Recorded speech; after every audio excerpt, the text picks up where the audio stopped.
if you are working and get an injury on a job, it can not only mean medical expenses, but also missing some income. Luckily, the Lowe Law Firm is ready to help you out. And here with us now is Tara Lowe. I was just telling her, thank you for coming back and joining us again. We haven't scared her off yet. So, not yet. Not yet. So, working on the job and you get injured, what type of things are available for people if they do get injured on the job? Well, there's a couple of things. Texas is an interesting state in that most of the time when people think of an on-the-job injury, they think of workman's comp. Yeah. However, Texas is a state where the employer can elect to subscribe to workers' comp or elect not to subscribe to workers' comp. Many employers who do not subscribe to workers' comp will elect to have their own private insurance coverage. So first thing to do is find that out when you've been injured and then kind of go from there. The other thing would obviously be come talk to a lawyer because there are a lot of intricacies with on-the-job injuries.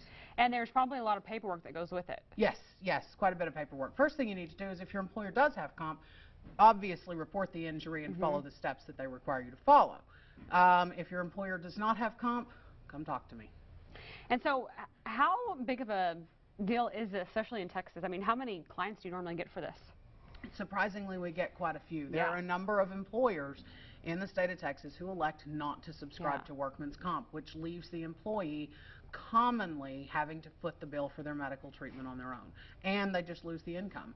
There are some options, but those we've not enough time to cover here. Yeah, and so, you know, we had a viewer reach out to us when they saw your promo, and they wanted to know maybe, is there something we can do if we are afraid to talk about getting injured on the job, if we're afraid our employer is going to retaliate against us? Okay. Yes and no. The reality is, if you're concerned that your employer is going to retaliate, come and talk to someone. Go talk to a personal injury attorney.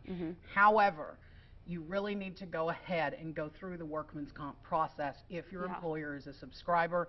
There are other mechanisms for dealing with the retaliation. Texas actually has a specific cause of action that relates to workers' comp retaliation. So those are kind of two separate things then. They really are. And again, we don't have a lot of time today. It's confusing. But I would encourage you, if your employer has comp, to go ahead and start the process, even if you fear retaliation. And so when you do get injured on the job, is there like a set limit of time that you have to report that to your employer? Generally speaking, the sooner, I mean, it's that immediately. I think every comp attorney will tell you, do it now, do it now. It's different with each employer, and depending on the injury, depending on certain things, you can get around that, but do it as soon as you can.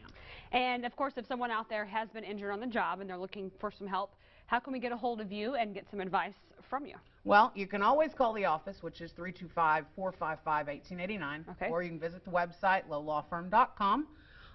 Or they can reach out to Kate. Yes, they definitely can, and they are. We refer them right back to you, girl. Absolutely. Because you are the expert. Well, thank you so much. Well, thank you for coming on, and we look forward to having you on again. And if you would like to contact the Lowe Law Firm, they are located at 613 Hickory Street. You can give them a call at 455-1889 or go to lowlawfirm.com.